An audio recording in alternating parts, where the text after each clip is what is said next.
expressed on the internet would be censored. We are live. We are live. This is real.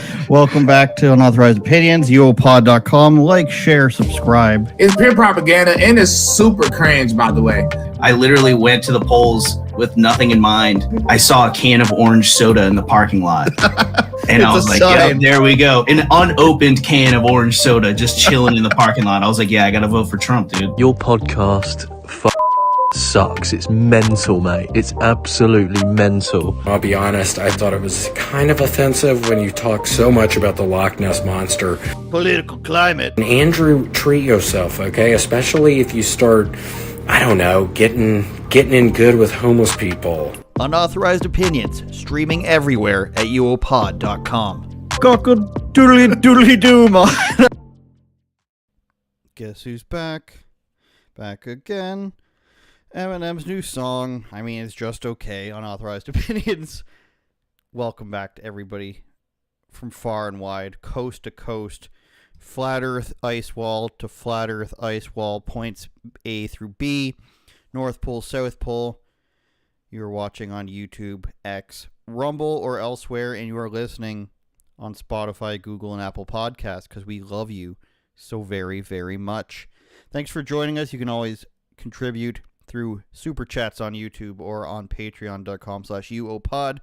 We've got lots to get to today. The title track is, unfortunately, the WNBA, and we keep talking about this because we keep talking about this because they can't help but keep shooting themselves in the foot. It's not because of the gameplay. We've, for a month now, established that, you know, you're not going to watch for the games. You're going to laugh at Caitlin Clark being better than the other players who are jealous of her and trying to kill her. But that's not what we're talking about. The most entertaining part about the WNBA is their inability to take free airplanes, endorsements, increases in ticket sales and viewership. They are unable to take this and be happy and to put it inside their 6'5" hearts, which of course are larger than the rest of our hearts, and use that giant heart of theirs to be able to love and appreciate. But no, they are using it for anger and social justice. And we've spoken for weeks about how the other players have said, you know, it's a race thing. Our planes aren't big enough. Our shoes aren't cool enough. I don't have enough endorsements. Then we've heard weird things like Caitlin Clark is privileged because she's white and pretty. And then we went backwards like the Matrix because that one just went over our heads in confusion. But this week we have something newer and better and brighter. It comes from a fellow rookie. In fact, it was the number 2 overall pick of the WNBA. And if you're sick of the WNBA, just stick with me here. You're going to want to hear this. We're not watching highlights. We're not talking about The View. So this comes from the 2nd overall pick named Cameron Brink. She is a 6'4" beast. She's a monstrous individual. And not in appearance, I'm just saying she's really tall for a girl. She had something to say. She gave an interview to Up Rocks. And I'm going to go ahead and assume this website's run by a woman because only women... only a girl creates a website where she spells word with 2 X's, unless it's pornography, of course. But Up Rocks, you go girl, interviews this girl Cameron Brink on defying tired WNBA narratives and how she made some woman laugh. I think that's an NBA player. We'll blow it up for you. So this interview was all about how she's breaking the mold as the 2nd overall pick, and she is just talking about how she is shedding stereotype, and the only 2 interesting things she has to say in this interview come at the beginning and the end. And at the beginning, she says there's a tired narrative that's vets against rookies, and they're actually on the same side. Little did you know. I mean, that's obvious to anybody who watches sports that, yes, they make the rookies pay for things. They haze them, but of course they're on their team, and generally they're going to actually get along because they want to win. Now, if we scroll all the way down to the bottom, they have hid this question at the end, skipping past the Mattress Firm questions about her sponsorship. If in an interview anybody says, how is being on a Mattress Firm sponsored team going for you? How is it being the first person to be given a lifetime free supply of breakfast sausages from Johnsonville Sausages go? How does it feel to have dude wipes, as many as you could possibly fit in your bathroom? That's the writer trying to kiss the person's ass, and everybody does it. But that's just so you know, if any writer or interviewer mentions a direct sponsor for the person, you know, that's what that is. What keeps you up at night, they ask. It's the last two parts here. Finish this sentence, the reporter asks. I will not rest until ... She responds, I will not rest until the W, which is now what we're calling the WNBA, I guess, is even more iconic than it is now. We can get into why it's iconic now. It's only because of one player, but tra-la-la. What part do you play in that? Listen carefully to what Cameron Brink, the second overall draft pick in the WNBA's 2024 draft, has to say. I could go way deeper into this, but I would just say growing the fan base to support all types of players. I will acknowledge there's a privilege for the younger white players of the league. That's not always true, but there is a privilege that we have inherently, and the privilege of appearing feminine. Some of my teammates are more masculine. Some of my teammates go by they, them pronouns. I want to bring more acceptance to that and not just have people support us because of the way we look. I know I can feed into that because I like to dress femininely, but that's just me. I want everyone to be accepted, not just paid attention to because of how they look. Do you guys hear what she's saying? Do you hear what Cameron Brink is saying? Cameron's saying, you know, I'm a white girl, Caitlin Clark's a white girl, and we do have privilege, but not all the time. But I do want to put it out there that I've said that white girls have privilege. But the reason they have privilege is because we're pretty and the other lesbians are ugly. That's what she's saying. This girl is so desperate to say something woke, or maybe she's a master genius, I don't know. But it sounds to me she's so desperate to say something woke that she inherently called her teammates ugly, manly, and she was maybe a little racist about it too. I will acknowledge there's a privilege for younger white players of the league. That's not always true, but there is a privilege we have inherently. The privilege of appearing feminine. So what she's saying there is young white women appear feminine, and by that you can deduce that what she's saying is that women of other races are manly looking. And I don't think I'm getting that confused. Some of my teammates are, and then she goes further, some of my teammates are more masculine. So she's a young white woman, she looks feminine. Some of my teammates are manly looking, because that's what masculine means. Some of my teammates go by they, them pronouns. So they're androgynous looking as well. I want to bring more acceptance to that, and not just have people support us because of the way we look. That's another part. So she's saying everybody else manly, well, not everybody, but other players manly, can't tell if they're a boy or a girl, not white, masculine looking. She's young, white, and pretty, therefore she gets more attention. I want to bring more acceptance to that, not just have people support us because of the way we look. She's calling the other girls in the league ugly.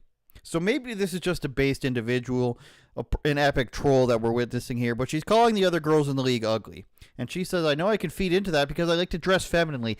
It's not my fault, I just like to dress like a girl. That's not my fault. I feed into the fact that people don't like ugly girls by dressing like a girl.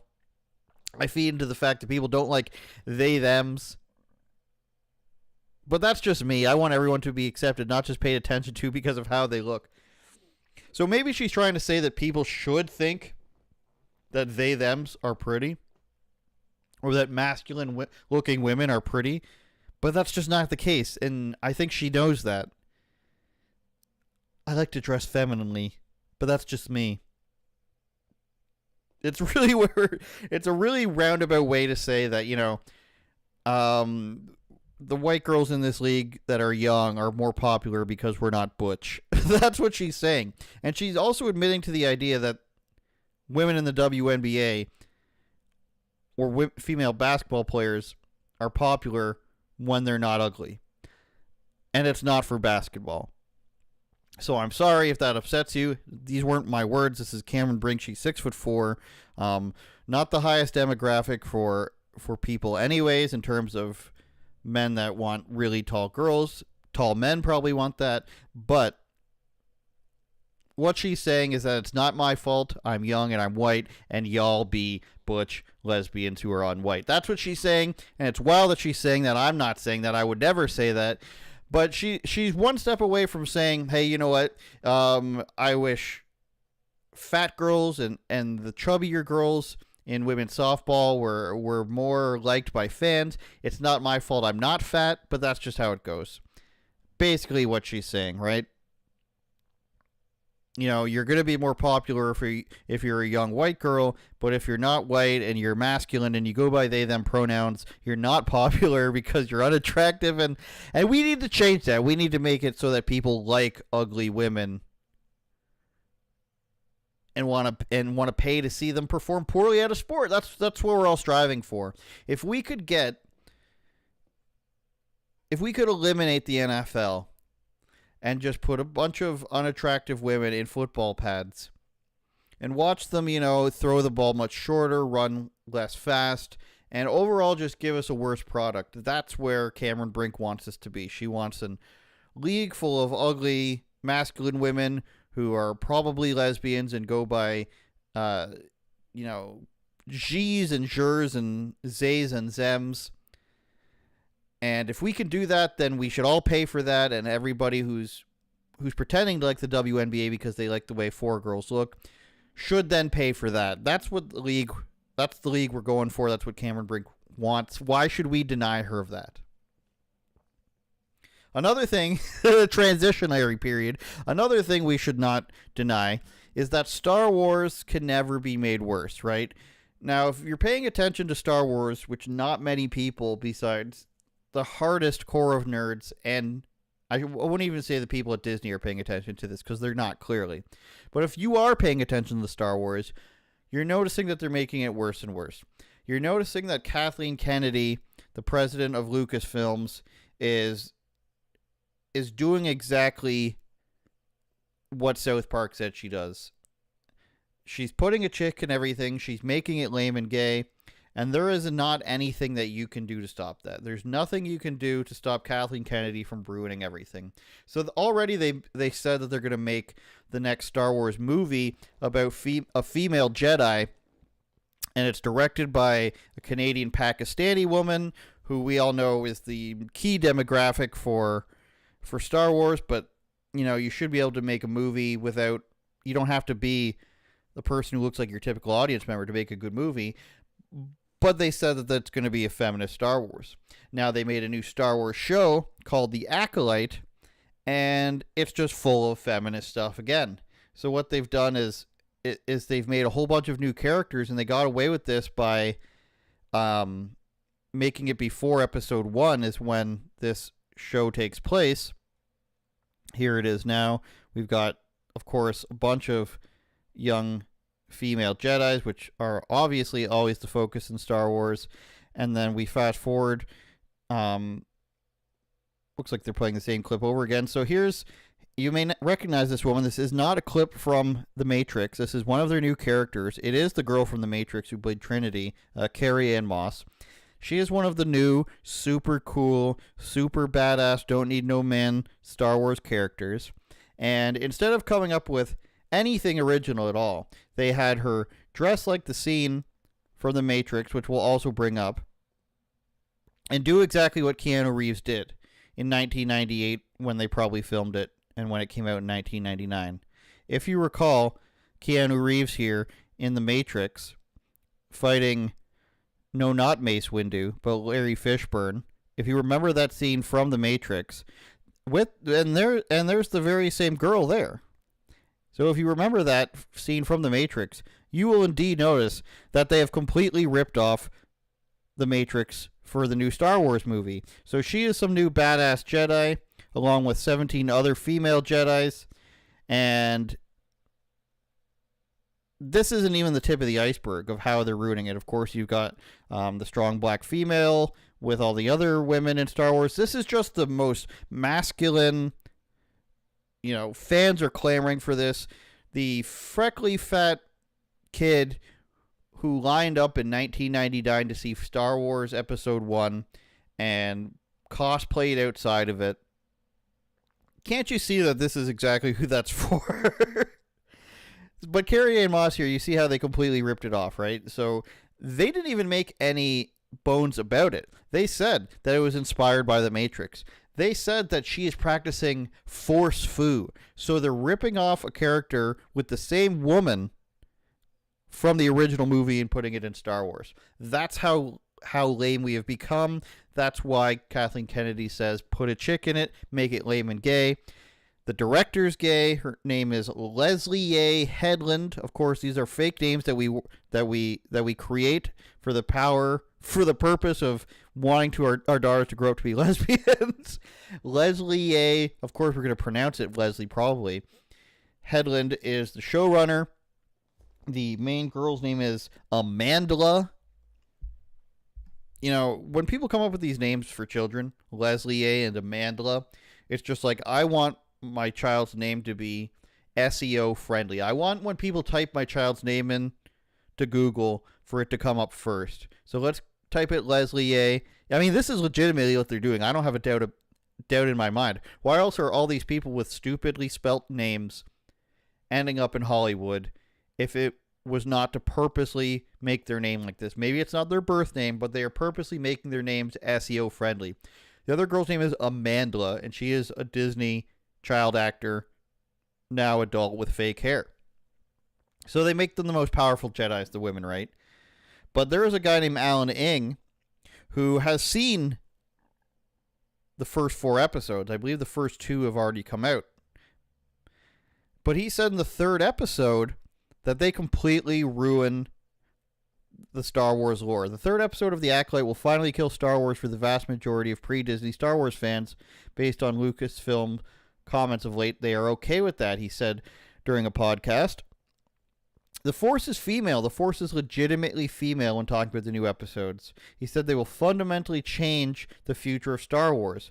Now, does that negate the originals and the prequels? Not necessarily. I think we're just going to be more upset with what we were presented and the knowledge that this is the direction that Disney Star Wars is going to go from now on. So they're making it so in some way, shape, or form, and I'm sure we'll get an update in a week's time on the 4th episode on how this is going to go.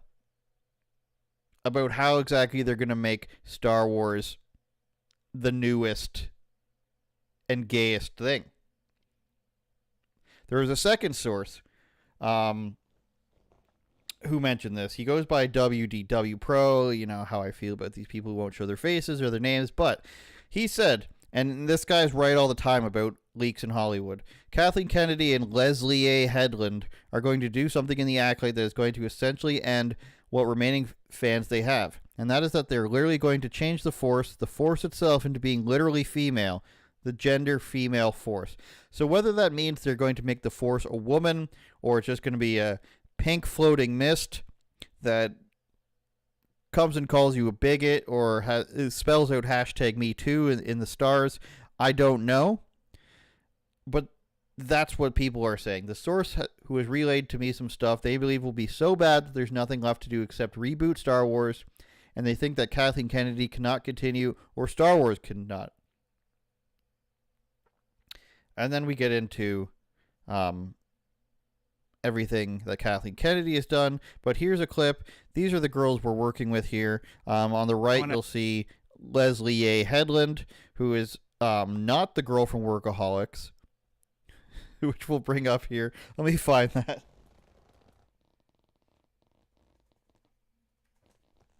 Because she looks strikingly similar to the cast of Workaholics. So let's just get that out of my head right now. Jillian Bell is her name. So it's not this woman. In fact, Jillian Bell appears to have lost weight, and Leslie A. Headland is just her former version. And then, of course, Amandla, don't call me Amanda Stenberg, who, you know, I don't know if she grew out her hair here, but she's got a lot of different hairstyles, and a lot of them aren't real, let's just say. Let's hear what they had to say in an interview with The Hollywood Reporter, was it? No, The Rep, it's called. To ask you both, because this is, I would say, arguably the gayest Star Wars, I think, by a considerable margin. And are you excited about that? Are you? Nothing says Star Wars like a gay woman writing and directing it, being interviewed by a gay guy, talking about how awesome it is, how gay Star Wars is. Isn't that just how it works? You Not the bracing gayest yourself? Star Wars. Not the. It's pretty gay. Let's be honest. Leslie, how do you feel? Am I gay? Are you, Yes. Well, no, I know Yeah. you are gay, but I'm asking, are you excited about putting this, this is going to be a talking point. Is it going to be a talking point? I'm sure so. I had no idea that making the majority of the characters in Star Wars women, while it's being directed by gay women and being produced by women, and the president of the studio is a woman, and talking about how everything needs to be womanly and how the fans are bigots and sexist. I had no idea that was going to be a talking point. Because nerds are gay. Well, some nerds are very not gay and are very threatened by gay Well, that's stuff. true. But Yeah. in my world, nerds are gay. Okay. See, I think this girl is just saying these people are gay. I think she's calling all this stuff. I think she's making fun of it. I think she's using the word gay the way normal people use it when they're making fun of something. She's not saying it's homosexual. I think she's just calling it gay. Was this the fun element of it? No, I don't think so. And yet people have told me that it's the gayest Star Wars, and I frankly You're offended? into it. No. I think that Star Wars is so gay already. Okay. I mean, have you seen the fits?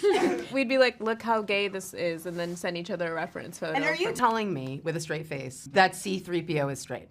Obviously, everyone thinks C-3PO is straight or gay, but listen to what she's saying. She's saying we're sending each other pictures how the outfits are so gay. So she's admitting here that they're trying to make everything be gay, and at the same time, she's just like, this shit's gay. You guys, like, obviously, this girl doesn't care at all about Star Wars. I mean, she's 20 years old. She should be easy to SEO search with a name like Amandla. Probably didn't grow up watching Star Wars. 1998. She's 26 years old. 25 years old. She's telling you it's gay, you guys. If Star Wars fans want to go out and be like, hey, let's give them chance number 68. The girl is both calling it literally homosexual. So is the writer. And then the main star is being like, hey guys, this shit's gay. We text each other back and forth and say, this is gay. Nerds are gay, as in she's calling them losery. She thinks you're a loser. She thinks the thing is literally gay. She thinks it's figuratively gay. Everything they're saying is girl boss gay, girl boss morbidly obese, blue hair, girls run the world, everything's gay. And there will still be people who watch it. reference photo. And are you telling me with a straight face? But this is more outward. I think it's canon that R2-D2 is a lesbian. Oh, Ooh. interesting. Yeah. Huh. Ask Filoni. Okay. Ask for Can you one. imagine? Yeah, talk to Filoni. Great interview, you guys. Now, there's another one going around about her in on who's the terrible guy? Trevor Noah. Trevor Noah is the worst comedian on late night, I think. Right? There's another video of her talking to him. What is she saying? Yeah, white people crying is the goal. Let's see that one. And hopefully we don't get copyright stricken for that as well. Wink, wink, nudge, nudge. We're an informative show, YouTube. We are talking to people. We are conducting transformative content here. It's not just straight ripping people's things. We're not just, reposting something then inverting it to subvert the copyright guidelines. We are discussing. We are intellectuals here on Andrew Says and Unauthorized Opinions. That's what we're doing. Don't let anybody tell you differently. When people watch The Hate You Give, what do you want them to walk away with? Because I know everyone has a slightly different Hair change, by the way. This girl's bald. Calling it right now, bald. feeling. Well, I mean, white people crying actually was the goal. I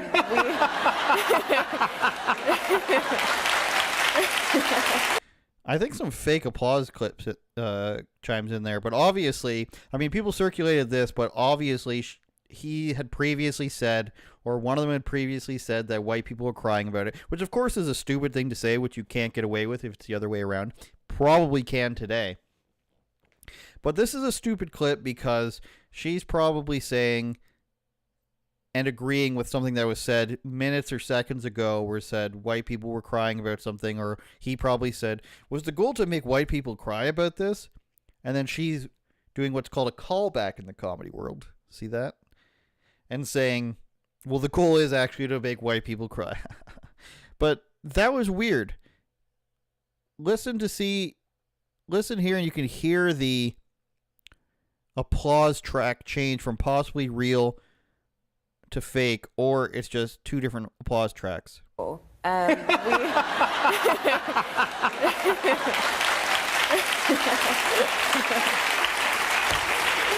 was the goal. See, wasn't that really weird? Listen again. Crying actually was the goal.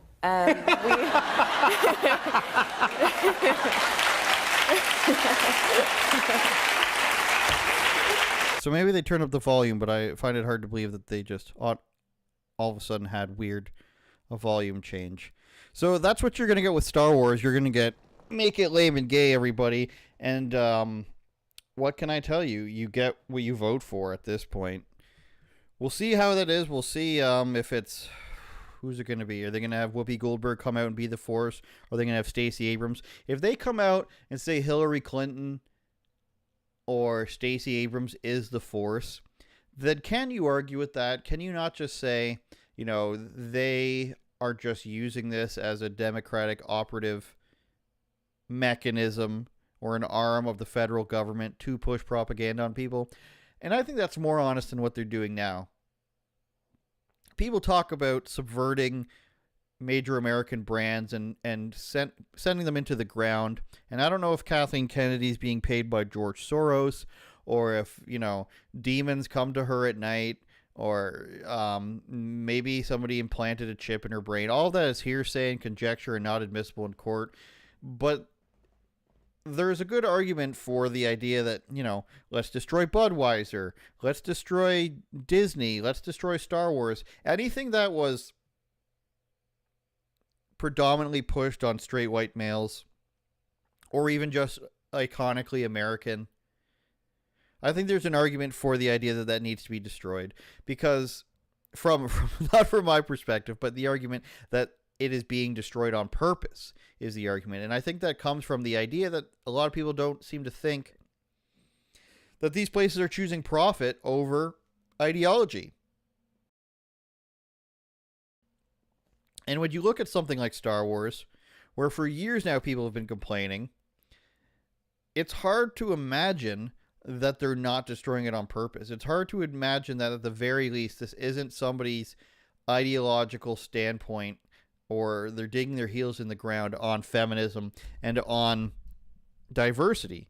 Because it's like, who the hell's asking for this? If you put, anybody in an audience and said, tell me if this Star Wars is what you expected, who's going to say no? The only way they do this is they put these girls in front of them and they say, hey, I dare you to say that this is, too gay or too feminine or this, that, and the other. And then they connect it with vague Star Wars lore, and then people will make excuses for that. I know people who make excuses for stuff like that all the time. Well, it was always part of the story, or it's vaguely connected to the story. You know the game The Last of Us that they turned into a show? They turned that into a show, they took, a vague portion of the story where a guy had referenced that his boyfriend or husband had died. All it was in the game was the guy suggesting vaguely that he was married to a guy, right? And they took that little part and they gave that a whole episode in the series with Nick Masterson, the guy with the beard from Parks and Recreation, whatever his name is, Nick Offerman. I'm getting him confused with Danny Masterson, but they took that, made it a full episode with Nick Offerman, had a backstory about him and his gay lover. He comes out vehemently in defense of that. And then they hire a non-binary girl, air quotes for audio listeners, to play the main girl. And people will still say, oh, that's just part of the lore. Oh, it's fine. It's like people are actually writing this in on purpose. And a good test you can do, same with the Fallout thing. They put a girl with a mustache in the first episode. Here's a test you can do. If you come across a person who says, hey, it's just part of the lore, it has a loose connection to it, so it's fine that they did that. And you're going to get that pushback from like Gen Xers who think the type of person who's like thinks it's really cool and edgy for them to swear and not get too in depth into anything, like a Jon Stewart point of view, or if you're from Canada, a Dean Blundell point of view. Sort of like that whole like, what are you, a pussy, or what are you, a virgin? That type of person. What you could say is, if you were to write, let's say you could make a Star Wars about anything you wanted, would you just write a gay storyline in there? Would you take a storyline from The Matrix, rip it off, and instead of making it Keanu Reeves, make it the girl and make it Force Fu? Would you do that? If you could write anything about Star Wars you wanted, would you make it a female Jedi focused thing? Of course you wouldn't. Just as you wouldn't have people on TLC or 90 Day Fiance, what are the other things where they marry each other when they first see each other, all these other shows for girls, Love Island. Would they come out with a new series catered towards you? Would they come up with a new season where they say, instead of, morbidly obese lesbian women or a 300-pound girl from California marrying a guy from the Middle East, what if we added a baseball-playing straight guy who was really homophobic and was married to, a supermodel, and we cut to different scenes of professional wrestling and NFL football? Would they make that for you? No, they wouldn't. One, it would be weird and out of place, and two, it's not for their audience at all. But when they do it for Star Wars, and they do it for video game shows, and they do it for Fallout, and they say it's to appeal to people, no, it's to make sure that you know who's in charge. So when the girl with the mustache in Fallout comes on screen 45 minutes in, that's for them to signal, hey, we got you, Mang. Or in the first 15 minutes when they show a man's ass 3 times but the woman's fully clothed, that's to say, hey, we're in charge here. When they do a show and make a whole episode about a gay couple that wasn't in the game, that's saying, hey, remember who your rulers are. It's not just being like, oh, we'll just add that in for diversity. That's part of it. But so you know that this is the standard going forward. Not too long ago, maybe 4 or 5 years ago, they would come out and they'd say, this is how we want the world to be. And that's what Google's excuse was. When you would Google like a lawyer or you'd Google CEO, it'd be overwhelmingly like black, lesbian, female or whatever, right? For example. Or you Google family, it would be one race. Or if you Googled anything, they would show you the very small percentage of what the reality was. And they said that they wanted to represent how they thought the world should be. So they think the world should be, of course, equal outcomes, equity, all this crazy shit that doesn't actually work in real life because it's communism. They push that on you because they want that to be the norm. When you see a commercial and it's just like a black guy and a Chinese woman, but they have like an African-looking kid, that's them thinking, it doesn't matter how insane it seems, and it doesn't matter that that doesn't make sense. It matters that this is how you're supposed to see things. This is how it's supposed to be. You're not supposed to care about race so much that we need you to care exactly about race. We need you to care that certain races are in everything. So much so that we don't need to make it make sense. So nobody's saying, yeah, you can't have black people in commercials. Nobody says that. Nobody's saying you can't have Chinese people in commercials.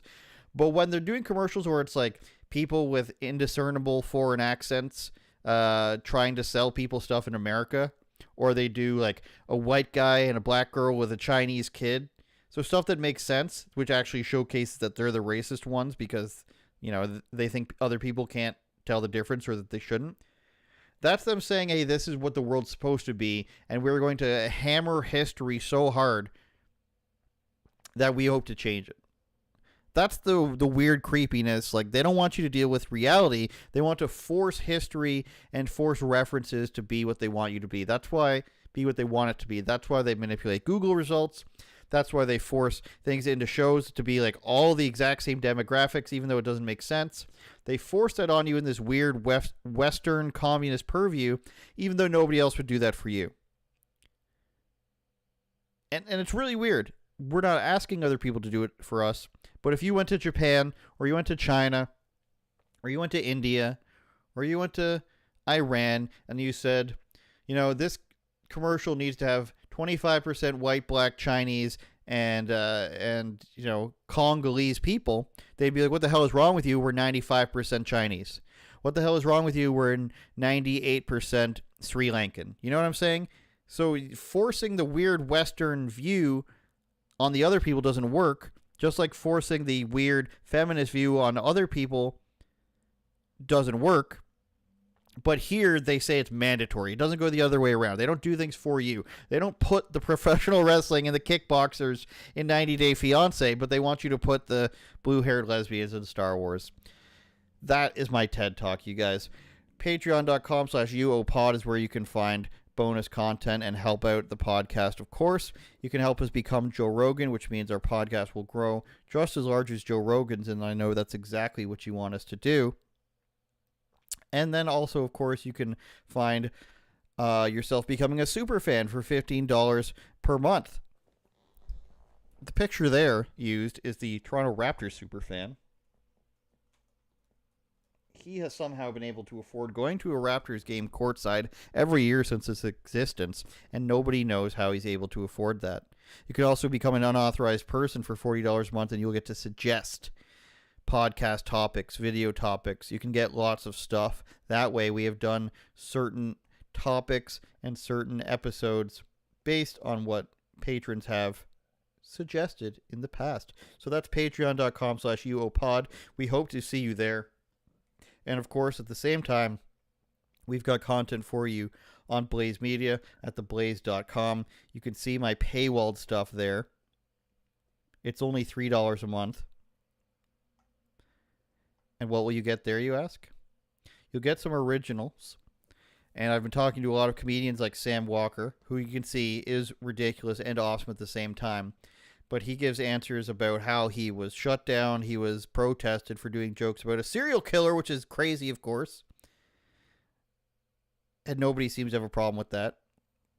You'll get those comedy specials. I just did one with Ty Rivera, comedian. I've done one with Michael Ridley, who you see in the intro, Leonardo Joni, other guys from the Danger Cats, Sam Tripoli. So you get that sort of stuff. If you also sign up for Blaydes Media's premium paywall stuff, you can get stuff like this.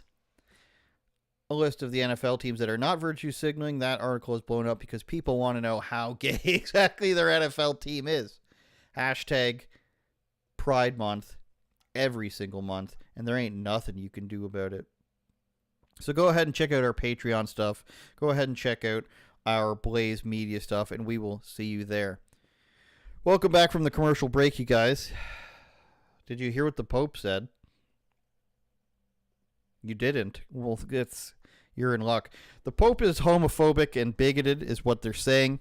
Pope Francis allegedly uses offensive slur in a meeting during a discussion about gay men. So what happened is the Pope had a meeting with all his cardinals, as we call them. And it makes you wonder who's leaking information from the Pope meetings with their cardinals, with his cardinals.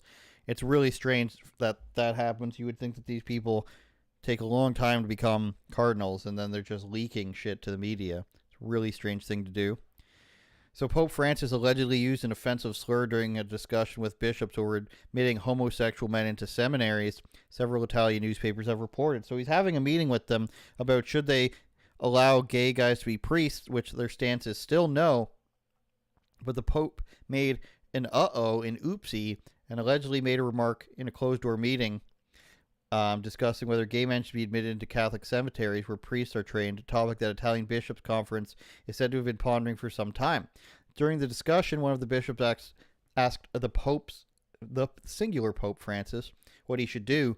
The Pope reportedly reiterated his objection to admitting gay men, saying that while it is important to embrace everyone, it was likely that a gay person could risk leading a double life. So what he was saying there was, you know, it's kind of a risk to have a gay guy, and this is not even a joke, but this is what he said, allegedly, that it's kind of a risk having a gay guy around a bunch of other priests because he's attracted to men, and he's probably going to try to be gay with the other men. Whereas you have a straight guy around a bunch of straight guys, it's less likely. I mean, I think that's pretty obvious. Hence prisons, where, you know, that sort of stuff that happens in prisons happens. etc., etc. But that's what he's talking about there, just for reference.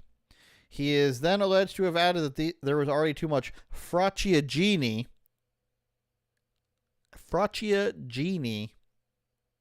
a vulgar Italian word that roughly translates to faggotness in some seminaries. That's a quote. Spotify, YouTube, X probably doesn't care. Rumble probably doesn't care. YouTube, Spotify, Apple, Google. That's a quote. Fracciagini. I've also heard this thing quoted by the Pope to translate to faggotry as well. So we've got faggotness and faggotry, not to be confused with faggots and peas in England, which Lewis Brackpool tells us is a delicious treat, and not to be confused with having and smoking a fag in England. This is the Pope saying fracciagini. There's too much of that, and there's too much faggotness in the churches or the seminaries already, he says. The source was first reported by the political gossip website Dagospia before being covered by the Italian dailies La Repubblica and Corriere della Sera, and the news agency and Kronos. Bad names. Repubblica and Tralala quoted unnamed bishops who said that the pontiff meant to the derogatory term as a joke, and that those around him were surprised and perplexed by the alleged slur. So it sounds to me like they're going for super liberalism in the Vatican as well. If you're telling me, which I don't believe, that other cardinals who are strict Catholics and obviously don't believe in homosexuality or agree with it are shocked and appalled by the Pope saying that things were getting too gay anyways, I don't believe you. Since he was elected, Pope Francis has sought to adopt more inclusive tone towards the alphabet community in his public statements, much to the disdain of conservative cardinals. How are there conservative cardinals and how are there liberal cardinals? You know, that's not something you actually get in other religions. You don't get a Muslim imam who's kind of into gay people, who's kind of into having women in there. And if you do, I realize that can't be an absolute statement, but what I'm saying is it just isn't allowed. It's not, you don't get to just have conservative cardinals and liberal cardinals. In terms of changing your own doctrine, I'm sure throughout history, and I know throughout history, there's been more liberal popes politically and more conservative popes politically. See any wars or the papal states. But what I'm talking about, when it comes to your religious doctrine, the thing that sort of intertwines your beliefs and your viewpoint of the world. How are you just like, it's okay to change that now? You've gone a couple thousand years by saying, hey, this is the word of God and his disciples and his messengers, and you cannot change this because it is literally from God. But let's go ahead and change it. I mean, that's something, I had a couple friends in the military. Two of them were Muslim. They were African guys. And they would say, one of the things that I like more about my religion, that being Islam versus Christianity, for example, is that we don't change the Quran and we don't apologize for it. And I was like, that's an interesting point. And he said, and I could be wrong. I have a Quran. I'm not Islamic or Muslim. But I could be wrong, but I don't think they've ever changed it. Whereas there's, to the best of their ability, they probably have. I mean, I'm sure different rulers have changed it. I could be wrong, but if it were true, and this was his understanding, is that they don't change it for people, whereas, you get the King James Version, you get the other versions of the Bible, and you get people who are cardinals saying, hey, let's let gay people in. It's weird that you would have this belief based on what you think is the word of God, and then you just change it. And then you're just like, okay, this is supposed to be eternal word and lifelong wisdom, but let's just change it. That seems weird to me. The Pope ruled in December to allow priests to bless unmarried and same-sex couples in what was a significant change of position for the Catholic Church. See, that's the problem with saying that the Pope has direct contact with God, because then he could say, well, God told me to change this. He has been clear about not allowing gay people to join the clergy. In an interview in 2018, he said he was concerned about what he describes as the serious issue of homosexuality, and that being gay is a fashion to which the clergy is susceptible. In our societies, it even seems that homosexuality is fashionable, and that mentality in some way also influences the life of the church.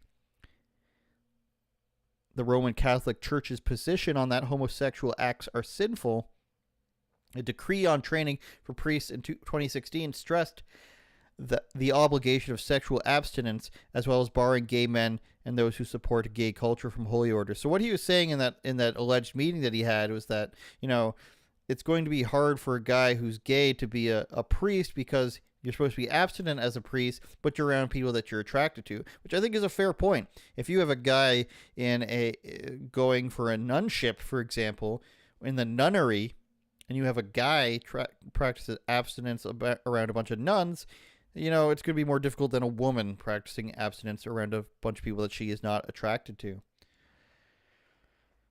So that's that,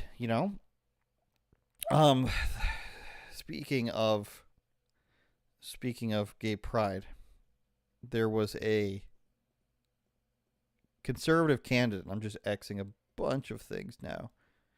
Watch out. If you guys didn't know, your browsers that you keep open, your tabs take up a lot of memory. A conservative candidate in Canada dropped out of an election because somebody unearthed some of his previous tweets, his X posts, and it was because he was against furries, among many of the things. So this guy's name is Damon Scrace, and he's a bit of a disgrace, am I right? And he's in a very progressive area in British Columbia, and he's now a former candidate, and the party erased his name from the website after he appeared to voluntarily drop out of the race in the Courtenay-Comox, British Columbia riding. The recently established electoral district has seen just 2 provincial elections. Both were won by representatives of the furthest left-wing party in Canada, the New Democratic Party, the NDP. And it wasn't because, it's a very left-wing area that he dropped out. A radio host named Josh Johal, nice Canadian name there, took issues with at least 4 instances where Scrace was critical of pride parades. The first post showed Scrace criticized public indecency. And so there was a bunch of Twitter posts that this guy unearthed, and this caused him, remind you before we read any of these, that these posts caused him to voluntarily, as far as you want to believe that, bow out of a political race because he made posts 2 years ago. These are posts just from 2022. He said, degenerates were given tacit license to break public indecency laws at pride parades. It's been invalidating the Love is Love movement for over a decade. Sad because the result is countless children being memed into doubting their sexualities and truth of gender binary. Postmodernity and its decadent beliefs exacerbated by social media is a mental illness factory. He goes on in another statement. Here's the thing with pride. It was supposed to be about love, and that is why it went mainstream. Since 2012, it has become a celebration of fringe sexuality, where phallus-themed food is sold on every corner and perverts expose themselves to kids for kicks. It won't last. Also true. And here is another one that he posted. I don't believe this is her photo, from known truth teller Kingsley Wilson. You may live to see man-made horrors beyond your comprehension. So he retweeted that, and he even went to say, this isn't true, plus there are plenty of bad actors in the LMNOP community, not to mention the most common gay fetish is seducing straight people. Denying this would make you a bad faith actor. Source, plenty of gay friends who disagree with genital mutilation. So this guy came out and he said he thinks pride is overdone. There's lots of perverts walking around naked during it. Children shouldn't be exposed to it. He, I guess, made fun of furries in a tweet that was an image of weird naked men, near naked men in dog masks talking to a little girl, and said that he's against genital mutilation and that gay people like seducing straight people. These are the harmful and bigoted things he said, and that caused him to drop out, which means he never would have made it anyways, folks. He never would have been what you wanted him to be, so it doesn't really matter. But there's this weird thing that people do in the Conservative Party in Canada, and they do it in the Republicans too, but vastly more popular thing to do in Canada, that you got to get the people who hate you to love you. That's their goal. If you can't get liberals on Twitter to love you, or in this case, some crappy radio station out in British Columbia, what's he on that nobody listens to? Josh Johal. And you can always trust a guy whose picture is this. Always very trustworthy. Doesn't want to show his face, even though he's a news figure. and an entertainment personality. He was working in China, which is always a good thing. He worked in New Delhi and Beijing, and he's a radio host and former politician. You should listen to him. Listen to a former politician who worked in China and India and now lives in British Columbia. Listen to him about your conservative candidates. That's what you guys should do. So there's this weird thing, in Canada where they say, I need liberals to love me, and if I say anything that they can consider mean, then I probably shouldn't be running for government, because they have this weird obsession in Canada with being dishonest. They want, and I've heard this from conservatives directly, get in office and then you can do what you want. Basically, lie to get into office and then try to do what you want. The thing is, they never do what they say they're going to do. They just lie. It's sort of like when people say, just deal with the DEI, get the job, and just put that pronoun in your email signature, and then you don't have to talk about it anymore. Just do the thing. Just get brainwashed. Go along with the brainwashing, and then we'll deal with it later. 2025, maybe 2028. We'll deal with it eventually. Things can't be that bad, can they? So yeah, you'll notice that a lot. The whole, lie to get people to like you, or admit that you're being mean and drop out to be a good guy. Maybe he thought that this was the tip of the iceberg. Maybe he thought that he couldn't cut it because worse things were to come. But maybe he thought, if this was already happening, then I have no chance. But dude, grow a sack, grow something. Let's stop apologizing for saying things that are obviously true. Like, gay people agree all the time that you shouldn't be doing that stuff. Gay people agree all the time that you shouldn't be nude in front of kids. It's sort of how society was up until like a minute ago, where nobody had a problem with gay people living and doing what they wanted, or even, transgender people, or even drag queens. Nobody had a problem with this until you started saying, hey, you need to do it more, and it needs to be in front of your kids. We need your kids. We got to do it, eh? That's almost as if that's true. Let's close on a bit of UFC magic. Over in the UFC, there's a heavyweight title fight coming soon with Curtis Blaydes. He is a 6'4" beast who wrestles a lot. He is facing the Englishman Tom Aspinall, who's technically the interim champion because John Jones was injured. And the reason why this is news is because Curtis Blaydes came out and he said, if I was a foreign guy, then they'd promote me more. And there's a little bit of nuance to that, so let's hear what he had to say. I was an option. What about Cyril Gahn? It comes out that they asked him too, right? So how do you feel about them asking him? And apparently he turned it down because he had a movie. I'm not surprised. I've been saying for like 2 years now. He gets what he gets because he's French. He brings in all the French fans. If I was a Jamaican or German or just anything but just your standard American, I would be getting more of a push. And I don't mind it. We know what it is. It's business. It's the marketing, and that's fine. I'm happy he turned it down. I have no idea why he would turn it down, even if he is winning a movie. I highly doubt they want to pay him what you're gonna get paid for a title shot. But whatever. I'm just happy that I get this opportunity. So what he's saying is that if he was, a Cuban guy, maybe not Cuban, but like he said, if he was English or Jamaican or something, if he had another nationality that he could push out there, the UFC could market him in a gigantic way if he was the champion. And Cyril Gahn was the champion, and he has headlined the only 2 cards that have ever been in Paris, France before. Just like when they have, a New Zealand guy or Israel Adesanya, who claims to be from West Africa, and of course the South African guy. The Mexican fighters, English, Irish, it goes on and on like that, right? But what it does reveal also is that there's this weird little thing that happens in the UFC where people want to claim another culture to benefit off of it, even though they're in America. And this happens a lot. There's a lot of guys who come out with African flags who, have spent a minute in Africa. Very topical thing to do right now is, Bilal Muhammad is a guy who's come out with a Palestine flag for years, even though he's from Chicago. And it's like, bro, go there then. if it's so important to you. But it's weird when you live in America and benefit off of it, and you're just happily flying another flag out there. Happens a lot. The foreigners who do it the least are Brazilians, frankly.